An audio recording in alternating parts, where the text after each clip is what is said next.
Hello, ladies and gentlemen. My name is VTech Guy. We're back for another Our Experience podcast number 2. Made it to a second one. That's pretty great to hear. We have Ryan here today and Chris. How are you guys doing today? It's pretty good to hear. What? What? What was that? You cut out, and all I heard was like a cough. No, that wasn't me. That was Chris. What's up? I heard Chris, and I didn't hear the what. And I just heard what is going on over there? Goodness. What's up? Well, Chris's coughs aren't the only thing worrying us for the week. I guess we'll jump into it. Last week's podcast was all about Global Force. Can you guess what this podcast? Can you guess what this one's going to be about? All about Global Force. Well, we're also going to talk a bit about. I guess we'll address this now. Kenny Omega is injured for the month, so that's interesting. So no one Winged Angels. Does he really make that many appearances in a month anyway? I don't know. I mean, he makes like 4 appearances a month, if that. I guess the good thing is here he can still show up. He just doesn't have to wrestle, to get too banged up. But from basically tomorrow to the 22nd of this month, he won't be showing up for New Japan at least because of the injury. I can't remember exactly what it is, but they did say that due to him being injured, the person taking his place, and I guess a match coming up, is going to be Tama Tonga's little brother. I believe his name is, I did see that. Is it so the 3 Leo brothers together? It's Leo. Leo Tonga, yeah. Yep. Yeah. I think his name is Big Leo Tonga or something like that, but he looks exactly like Haku. It kind of looks a little bit like Tama Tonga. Like I said, I've always said that Tama Tonga is the better Roman Reigns. So that'll be interesting to see those 3 together. Is he debuting? Has he wrestled before? I don't think so. I think this is actually his official debut, which will be very interesting because they're replacing a highly known star with someone's little brother. A rookie who hasn't wrestled. I guess it doesn't matter too much since it's just a normal tour show or whatever, but if there was a pay-per-view, it's it'd be a problem. 6-man tag, isn't it? Mm-hmm. So, I don't know if they're going to strap a rocket to him and hope for the best or whatnot, but so we got Tama Tonga, and Leo Tonga. I would change his first name. I don't know. I guess it's cool. I don't know. Leo, by the way, not Lio like Leo Rush. But props off to him. He's doing good for himself, and hopefully, I don't know if I really want to see the Guerrillas of Destiny expand into like a 3-man team, kind of like with the Elite being a 3-man team, but I guess he's a good fill for Cody Hall, if you think about it. Another big one that recently, I believe, Cody Hall dipped out of New Japan to go to Noah. I was thinking Dragon Gate, but yeah, you're right with Noah. So there's another big guy position there in the Bullet Club. Bullet Club. For life. Speaking of Bullet Club, as we roll into Global Force, good segue. Global Force is releasing the second part of the Amped Anthology. I didn't even know they released the first part yet, but yeah, they're releasing the second part, and they're focusing heavily on Carl Anderson and Luke Gallows, as by the preview. I can't freaking speak. As by the preview with the Bullet Club for life, they showcased actually Fergal, Devitt, Prince Devitt, Finn Balor, whatever you want to call him. He was showcased in that video. He didn't talk on behalf of GFW or the Amped Anthology, but just seeing that he was showcased was interesting.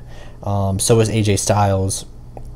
So a lot of people who are mainstream, main roster people of WWE right now, who kind of, not Finn Balor, but AJ Styles left TNA on a bad note.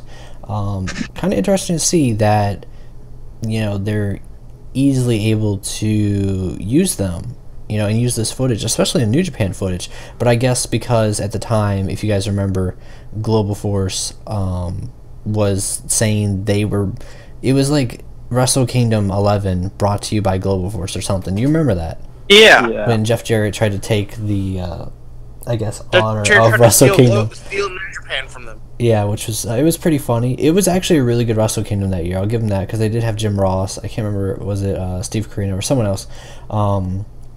It was a really good Wrestle Kingdom that year in particular. I do remember that. I can't. You asked me which number it was. I can't remember, but it was really good. Other than that, yeah, Luke Gallows and Carl Anderson, they did speak on behalf of GFW, saying they're here to drink a beer on Friday night and then kick butt right after that. So that was good. What's your guys' take on the Amped Anthology? I personally won't watch it unless the entire thing gets put up on YouTube or they put it on the new Global Wrestling Network that we talked about in the previous podcast. That they spoke a little bit more about, but still kind of up in the air. What are your thoughts on the Amped Anthology? I that's what worries me, especially with the way with obviously we talked about the company and their direction they're going in. It worries me if this thing's not gonna make it off the ground.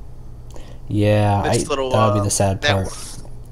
And they have talked about being on I don't see the network making it off the ground. More broadcasters, but personally, I think this is literally just like it's a money grab because people are they think people are actually gonna pay to see people they can see for free on Mondays and Tuesdays on the USA Network, or for $9.99 WWE Network. I think the big selling point for this in particular is the library. If they can, if they can get people hooked and they can actually fulfill. Why can't I speak? Fulfill. If they can feel us, if they can fulfill having it's like 11:30 at night, but still, if they can give us the old TNA, like all right, Impact is good, all right, it's pretty good right now. When Uncle Billy was running it, it was better. Right now it's in a very odd period because of dumb decisions, but it's just, in my opinion, it's good, but it's not like it could have been better if they would have not switched a million times. Because we went from, I'm just waiting for Jackie Fargo to show up. If we do this in reverse, we had Jim Cornette. Alright, before Jim Cornette, we had freaking Bruce Pritchard. Before we had Bruce Pritchard, we had the rumored Jeff Jarrett, but then turned out to be Karen Jarrett. Before Karen Jarrett, we had Uncle Billy Corgan. Or I should say, we had nobody, and it was under the Owl, Ed Nordholm and them. Like I said, for that, Uncle Billy. Before Uncle Billy, Dixie Carter. And then we can count the amount of times it's flip-flopped between Hogan, Bischoff, Jarrett again, Dixie, Jarrett, like it's ridiculous. But they just need to get one person in particular who runs the show and says they're running the show. I think it's so much of, and this is what I worry about with Jim Cornette, as much as I'm a fan of Jim Cornette, but I know he's going to influence people. So it's like, how much influence is Jim Cornette having on them right now? You know what I mean? So I don't know if he's just there as show up, be a general manager, and leave, or if it's more. But having one person in charge isn't always the worst thing. So I don't know. What's your take on this, guys? I don't like the direction. I don't like the way it really sits wrong with me. Like something has really been bothering me about the way Jeff Jarrett went on this leave. Yeah. I'm fairly certain it's not a leave. You think it's permanent? He's had enough. I think him and Karen are gone. Well, what happened is he was probably promised a lot more than he's getting. Yeah, like he just shows up in backstage segments to argue with the MMA guy, with Lashley. Like that's all we ever see of him. So yeah, that's literally we were probably promised a lot more than we're getting of him, because the thing is, you're cutting out, bro. I'm sorry about that. That's okay. Can you hear me now? Yeah. You hear me now? Anthem screwed this entire situation. I mentioned it to you the other day. They have no one that can run a wrestling company. That's why they needed Jeff Jarrett, Dutch Mantel. We need Dutch Mantel. Now because they don't like the idea of having to pay all these people, because they're like, oh, well, maybe these people just come and do it for free and we'll make all the money. No, that's not the way the world works. The And they world doesn't work already that way. they were doing bad with the concept of taking the indie money away from people. So Yeah, and the see, that's like the the thing pay is per they don't know how to taping run a company. They or day don't of understand taping. that you can't do that. They lost a lot of talent, and it wasn't Jeff losing talent. It wasn't any of that. It was literally Anthem losing talent because they don't know how to run shit. I think that also underneath the table, there's probably some deception of someone's contract. I think not everyone's contract is like, for instance, Johnny Impact. There's no way that he'd probably go there and they're taking away all of his indie money. Yeah, I You know what guarantee mean? you, there's probably certain names that aren't happening. Whereas someone like that we're fans of, like Crazy, who's kind of just survived and thrived because of Impact, like Eli Drake, I could see that happening for him, which Is sucks. Johnny Impact But technically contracted to Impact Wrestling? Yes, Or he Global is. Force? yes, He is officially as of like maybe a month ago. but we don't know like any specifics of the Yeah, contract and like you indie obviously we don't money have taken like away. the contract language sounded here on paper for us. So that's why I'm thinking that what people are reporting on how the contracts are perceived are probably much different than it's probably Like it probably goes Lashley with person his by whole person. contract, I doubt they're like telling Lashley he can't go do MMA because they realize how much of a cash grab that could be. Most definitely, especially with like AAA, because I just saw Lashley at Triple Mania. You know, he probably got a good bit for there, and I don't know if you heard the thing about And all that Triple talent Mania. trading too. That's another thing. They probably don't. Oh, they yeah. probably don't grab that money for all the talent trading. Oh yeah, especially like there's no way they're gonna tick off Pro Wrestling Noah and AAA. I don't know if they walk over them, but I don't see them like abusing the situation. So, but have you heard the reports of Ed Nordholm was not happy apparently with the way Jeff Jarrett conducted himself at Triple Mania? Because apparently Ed Nordholm was there at Triple Mania 25.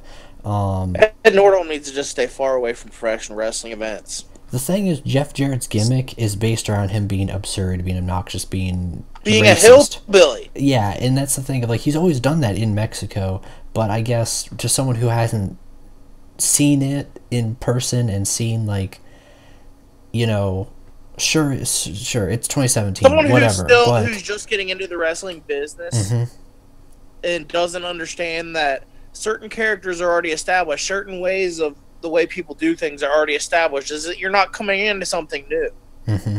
Like, and I think that's the issue. I think that Ed Nordholm's coming into. He's a businessman. He thought, oh, this company's just going to be completely wiped slate clean. No, but there's already established characters. There's already established stuff. There's already established kayfabe. You can't, like, all of a sudden, oh, well, we're just going to completely wipe everything clean, and we're going to have it this way and this way and this way. But to follow through with that, not only, I guess, was the whole throwing the tortillas, whatever, the stale tortillas into the crowd. That's kinda, hilarious. I guess, frowned upon. That was my favorite part. But that's Jeff Jarrett's thing, because Jeff Jarrett he threw that, then he ran to the ring, he got hit with, I think, a DDT or something with La Parka, and that was it, 1, 2, 3, got pinned, and he ran around the ring, yelling at the crowd. That was his thing, that was it. He wasn't, like, a big part of it, he didn't mess up anything, and I guess they were also unhappy about his body, and like he wasn't like physically fit for it. But he wasn't wrestling like hero guy body. He wasn't wrestling like 30-minute matches or whatever, and you can't use that argument against him when you have other people on the roster who use their weight to their advantage. You know what I mean? Falaba. Yeah, like of course, like we've interviewed Falaba and Conor He's McCall, my good buddy. but He's my good buddy. they use what they have against their opponent, and that I think that's what makes wrestling great, though. Another one of my good friends. We shouldn't always be skinny white guys running around. We have to have some variety in wrestling to make it unique and not just. Maybe he's an indie mark. Remember all those indie marks were like, yeah, you got to be a skinny little guy. Maybe that's his only impression of wrestling is you got to be a skinny, jacked guy. You know what I mean, or a jacked guy in general. You can't just be, a flabby guy who's entertaining. But who knows with that situation. Other stuff with that is apparently there was some mishaps in the booking of flights, and Jeff Jarrett wasn't happy about that, and people said he flipped out about it. I don't personally believe he flipped out about it unless it was something crazy bad, but I don't know. And then Dutch Mantel also put on Twitter, "Don't believe everything you read." So we don't know if that's just, to dial down everything that's going on or what, but as usual with GFW, many mixed messages. So, yep. Chris, your thoughts on this one? And it's a very, like I said, murky situation. I don't like the way it feels. I don't really want to conclude. Like, usually I'm like, oh, I really want to hear what went on here. I don't want to hear it because, unfortunately, I feel that this is, and I know that I used to do this all the time, and then I changed my tune, so everyone was like, this could be the last nail in the coffin. I don't know. I hope not. We've said that a lot of times, though, which is the problem. Like I told you, is Anthem needs these wrestling personalities, and Jeff was really fixing this. Think about it. Jeff came in, all these older faces are coming in, all these international faces are coming in, all that. That could all end up stopping because you decided to make a bad move with Jeff Jarrett. Mm-hmm. What if Jeff Jarrett were to say, you know what? Screw it. We're going with good old Mr. NWA himself, Billy Corgan. That'd be amazing. That situation's still, like, I don't know about it. I guess Billy Corgan, it's just a guessing game. That's the sad part. Is I guess, he has the official rights of it. It's just a matter of, I don't know if he's fading away the other companies so he can have one giant one or what. But of course, all I know NWA is Smoky Mountain is Innovate Pro. Yeah, Smoky Mountain is now Innovate Pro. That's kind of like the big one. He's just trying to have the NWA banner. Mm-hmm. Alongside the whole GFW situation, apparently Jeff Jarrett still owns the name Amped. So there's that problem. Anthem Sports Entertainment, LLC or whatever is running these little Amped anthologies. Yeah, so they actually own GFW, Impact Wrestling. No, they own Impact Wrestling. Sorry, they don't own GFW. GFW is owned by Jeff Jarrett, and he owns Amped. So that's the sticky situation of they're trying to, and this is also why it's very. This company goes back to Impact Wrestling again. Oh my gosh. Here's why it's also exactly goes back to the previous one. Here's the other problem: is they're going to be releasing the Global Wrestling Network. They've already kind of remember when Jeff Jarrett did it the streaming way. So yeah, I don't know if it's going to be anything like that, and I do believe it was somewhere around the WWE Network price for the Global Force. I don't want to call it gold, but it's kind of, I don't know what actually it was, but hopefully it'll be $9.99 or less, because at that point you can't compete with it if it's over, and it's hard to compete at that price. But Global Wrestling Network, that's where things get tricky, because if Jeff Jarrett and them have falling out, Jeff can be like, I own Global Force Wrestling, I own the Global Wrestling Network. You know what I mean? He might not own the tape libraries anymore, because that's probably all Anthem, but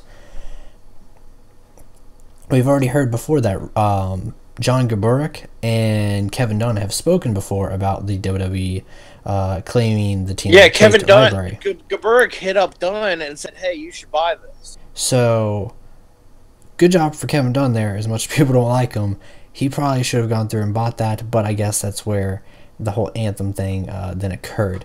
But where do I want to go with this one next?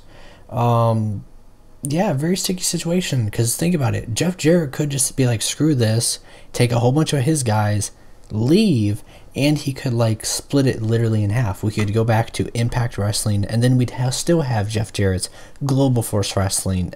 You know what I mean? Plus there'd be the whole problem of who gets the money for the Amped anthology. So there's so many problems that it's like, I wish people could get along and have a good wrestling company be successful. That's the thing is, give Vince all the hate you want, but at least he keeps shit to where everyone fucking works together. Exactly, and that's the big thing. We have Raw, SmackDown, NXT, 205 Live. Yeah, as much as like responsibilities that WWE has, they keep it together. You know what I mean? You don't hear about them trying to one up each other or overpower each other or seize part of this company or that company. You don't hear about that in WWE. Hopefully, we won't have to hear about it even after Because the inevitable. everyone knows at the end of the day, the head honcho is Vince. Second in command, more than likely, is Triple H. Then you got Stephanie and Shane are there. I don't know. That's where, like, when the inevitable happens, I hope it's a smooth transition because that's the thing. Stephanie and Shane's going to be a hard one. In all honesty, though, Triple H might be the greatest success story in wrestling. To go from terrorizing to the boss's son-in-law to potentially the owner of the company if it all panned out that way. It probably won't, because it'll probably go to Shane or Stephanie, which is the good decision as a father to do, you know what I mean? But in terms of like a wrestling mind, Triple H would probably be the best for if you wanted to keep it as a wrestling company and not worry too much about if Stephanie or Shane would make it too, in Shane's case, potentially too marquee, you know what I mean? Or in Stephanie's case, too stressing out about making it a business, you know what I mean? But that's a whole different thing when we cross that mountain. Hopefully we don't have to cross that mountain for a long time. Hopefully I'm hoping Vince lives to be like 100 and something, you know what I mean? Yeah, personally, Vince has stayed in great shape. Even when he got off the roids, he stayed in great shape. So hopefully Vince McMahon lives like 100 years old. I know a lot of people hate me saying that, but I'm hoping for that. Yeah, like that's the thing is, that'd be crazy. People say that they want Vince dead, but they don't realize how bad like the whole wrestling world could get. Because you got one company, honestly, that's fucking stable and pumps out money and pumps out a product to the globe. And you can say that New Japan, no. Give me the percentage on people who actually fucking watch New Japan in the United States and buy it legally. Yeah, that's and the thing. buy it legally. Let's not play this. Oh, I watch an illegal stream at 3 a.m. Yeah. No, nobody fucking watches New Japan. No one fucking does this where they watch their weekly show. No one gives a shit. By the way, match to watch for the week, my recommendation on a side note, is the Great Nita versus the Great Muta. They have a landmine, barbed wire, no ropu death match. Most insane thing you ever see on the New Japan world. It was incredible. We were on a binge for Onita, but yeah, Onita's great. He had a match with who was it? Our other boy that we said looked like Roman Reigns. This was like in 1999 during the NWO stuff. We remember. What's his face? Not Riki Choshu, but fucking Masahiro Chono. Yeah, Chono. Chono, who's a giant. So him and I think they had an explosive rope. Yeah, they had explosive. So. The outside was explosive. But yeah, that's a side note. Those are your matches to watch for the week if you have New Japan World. Because man, they're great, and we always love for Ryan over here. I know he's quiet and whatnot, but we got Taichi and Taka Michinoku. They have like a special or whatever with New Japan, the young guys, but it's pretty good too. Back to our giant global force discussion though. When the Global Wrestling Network comes out, if it does, keyword I guess I should say, what do you think the problems are with using a lot of people's images? Like, for instance, the WWE gives out royalties to people, even if they're like nothing. GFW, you know what I mean? Ain't got money for royalties. So it's like, no, that's the thing is GFW, WWE, and like that's another thing I'm gonna compliment Vince on. I know that I've been complimenting Vince, and people are gonna be like, I hate that guy. He compliments Vince too much. I don't care because it's the truth. Vince gives people royalties. That's the thing about this is they wouldn't even pay the fucking Hardys when they're when they continued to run the fucking Hardy gimmick shit. They have no intent on paying anyone who's not with the company. They really don't have an intent on paying the people who are with the fucking company. Shots fired. Like that's why I'm mad because you got a bunch of businessmen who know nothing about professional wrestling, and they're gonna run this company into the ground, and then everyone's gonna be mad and blame Vince McMahon when he decides, hey, you know what? They didn't want to run this wrestling company, but I really want this tape library, and I want some of these guys on this roster, and they're gonna be like, well, Vince always doing what he does. No. Sorry for him actually caring about the fucking wrestling industry.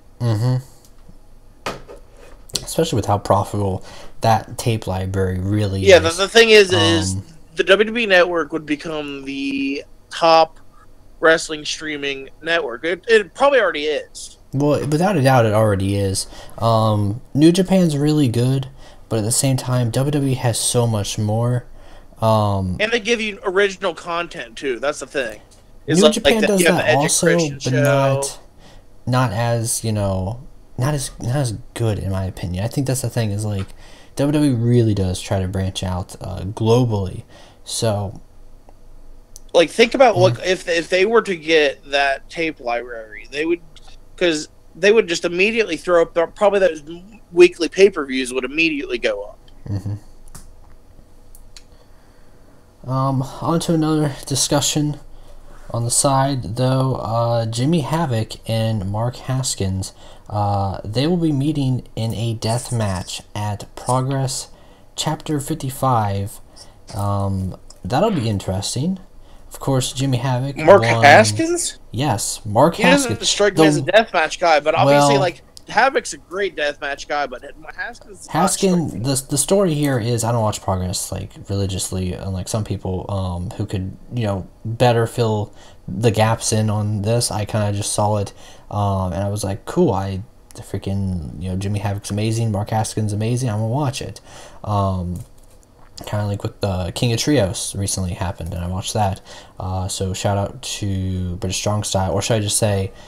It was held in the UK, so it's not really British Strong Style anymore. But Pete Dunne, Trent Seven, and Tyler Bate won the King of the Trios for Chikara, so shout out to them. But Mark Haskins, I guess the story here is that he wanted to beat Jimmy Havoc at his own game. Jimmy Havoc, of course, ran through the CZW Tournament of Death and just won it. Oh, he ran through it like a madhouse. He freaking tore it up, scars and everything. You could see it. It was very brutal, very great. Yeah, like it was probably the best King of Death match or Tournament of Death I've ever seen. Hardcore wrestling is a very interesting thing, and I think there is a very profitable market for it. But at the same time, it's not. It's not for everyone. It's not for everyone. I think long term. That's the conversation me and you actually had the other night. Yeah, it's not for everyone, and you can't do it too much. As much as I love the Tournament of Death, I can only watch probably I can only watch CZW probably 3 times throughout the year. Tournament of Death, the CZW is not something I could watch. I could probably not watch it every week. Yeah. So it's because I can't watch that stuff every week. But I guess at the same time I can't sit through giant 60-minute Iron Man matches like I used to, at least. Now it's kind of like, all right, cool, we got a 60-minute match, but having 50 finishers being thrown out and being reversed and not ending, That's why people want to shit on the Attitude Era. No, it was fun. I'm totally all for an action-packed 16-minute to maybe you'd be lucky to have a 20-minute match. It'd be action-packed as hell, though, and it's over after that, and you're just like, whoa. I don't need no long match. Yep. Everyone has their own niche in wrestling. But, anything else you want to talk about, Mullins, before we call it a podcast here? Just want to interesting wrestling stuff? Definitely promote the fact that WCW Thunder is finally, after months and months of people pushing it on Twitter, on all kinds of social media, Thank you, WCW everyone. Thunder is coming to the network. Yep, that'll be. Just think about it. We didn't necessarily want WWE ECW, but we got it, and watching it now, it's like, oh man, it's good and bad, but it's like it's great to have. It's just great to have it there. Well, But Thunder, Thunder like is a I very remember funny one. Thunder was one of those ones that like I never even thought about it until me and you sat down and started watching WCW 2000. And you realize how much like, Thunder matters because it man fills in the holes. It fills in all the holes, and you're wondering, well, hey, this guy was just teaming up with this guy. Why are they fighting each other this week? Yeah, this guy was just world champ. Why is David Arquette world champ? Where did David Arquette find a belt? Yeah. Is this a fake one or a real one? Oh, it's real. What the heck's going on? It wasn't even a pay-per-view. It was a Thunder. So, that, also, it just came in my mind. Shout out to our boy, Marty the Moth Martinez. I'll go back to AAA, Lucha Libre, AAA definitely. Worldwide, I love the clown get-up. They, of course, had their Triple Mania, which had the controversial Sexy Star hurting Rosemary, which not looking good, of course. For can I GFW. shoot on that? Can I shoot on that right now? one, yeah. Yeah, Sexy Star, you're a cunt. I don't care. There's no way around it. You're an absolute cunt. You don't hurt somebody when you're in the fucking ring. This is professional wrestling. This is not fighting. You want to get in a fucking cage? Go get in a cage with someone like Ronda Rousey or Shayna Baszler. They will break you in half. You heard it first from Chris, guys. There we go. I mean, there's not really too much more to be said. Everyone's kind of been talking about it. Yeah, the whole thing with Sexy Star, and it's not the first time with Sexy Star. She's had it with a lot of people. Taya Valkyrie. Yeah, she's an asshole. That's the thing is she's going to cost AAA, a very prominent company in the world of professional wrestling. She's going to cost them big time because either they're going to end up getting sued and shut down, or it's going to get to the point where no one's going to want to fucking come visit them and be in their company. I will go on bar and say this, that Triple Mania 25, pretty good. Really good. Oh, it was a really good show. It was a great show. It's kind of like when Wrestle Kingdom started to branch out and not just be Japan's WrestleMania. Like it started to be an icon for wrestling. Okay, you're gonna get a few obscure Japanese guys. It was all the big fucking name. Yeah, so I think that's where WWE's always been like that with WrestleMania, but I feel like with New Japan, like people were always talking about, even if you don't watch New Japan religiously or you watch it for the pay-per-views, the one thing you will watch for New Japan is that Wrestle Kingdom or the G1 finals. But you always, hopefully that'll be a thing with Triple Mania, is that'll be the thing that people always come around and see is like, all right, next Triple Mania. Because Dr. Reiner Jr. You may never watch AAA the rest of the year. Dr. Reiner Jr. I'm 100% going to tune in for next Triple Mania. Dr. Reiner Jr. Losing his mask was crazy, especially to Psycho Clown. He looked like Saddam Hussein. He looked free for how old he is. He looks like a badass really old man. He's a badass old man, but he was really badass. Marty, like I said, Marty the Moth Martinez from Lucha Underground. I'll never forget Dr. Wagner Jr. from Lucha. Teaming up with the Clowns. The Psycho Circus, Dave the Clown, Murder Clown, Monster Clown, and of course Psycho Clown. So all of them teaming up is freaking fantastic. Johnny Mundo still has like all 3 titles or whatever for Lucha Underground.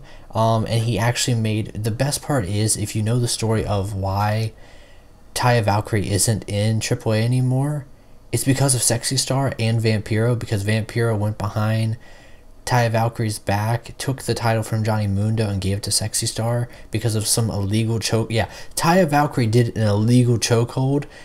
Flash forward to Triple Mania and what Sexy Star did to Rosemary. Yeah, but that's not illegal. Yeah, so, but the great story is Johnny Mundo literally spit at Vampiro, called him a whole bunch of horrible stuff, and made him put the belt right around his waist. So I think that fills that story, you know what I mean? Especially because I guess there's rumors of Vampiro versus Johnny Mundo now, which will be great no matter how old Vampiro is. After I saw his match at the Lucha Underground Mania, what's it called?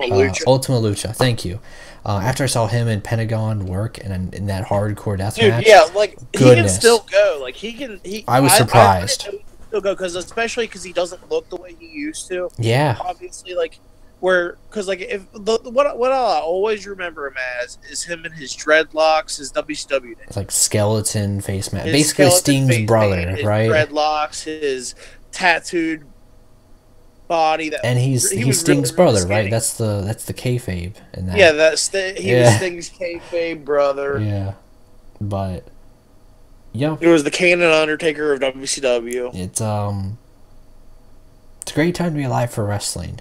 Whether you're a fan of hardcore wrestling, pure wrestling, the entertainment, the story, the ridiculousness, because we're not even getting into Lucha Underground or DDT, but I'm actually going to go and probably binge some Lucha Underground because I need to finish off on the last season. But yeah, that's going to do it for our podcast here, and hope you've had a good time listening to us on the Our Experience podcast for podcast number 2 here on September 6th, 2017. Till then, everyone, keep it safe.